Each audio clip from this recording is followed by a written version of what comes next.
নমস্কার বন্ধুরা, ঘরে কিভাবে পরোটা বানাতে হয় দেখুন আপনারা। আমি এখানে ময়দা নিয়েছি, আধা চামচ লবণ নিয়েছি, 1 টেবিল চামচ তেল নিয়েছি।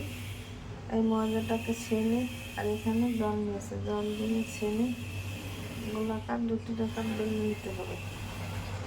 তারপর তেলে ভাজতে হবে। 2 মিনিট পর ফিরে এসছি।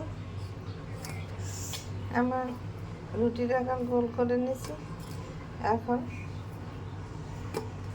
বেলতে হবে। গোল করে নিয়েছি, এখন বেলতে হবে। 2 মিনিট পর 2 মিনিট পর ফিরে এসে পরোটার আকার করে নিয়েছি। এখন কড়াই দিয়ে দিয়েছি, চুলা ধরিয়ে দিলাম। আমি 2 মিনিট পর ফিরে এসছি। 2 মিনিট পর ফিরে এসেছি। আমি পরোটা ভালো দিয়ে দিয়েছি তেলে, এখন ফিরিয়ে দেবো।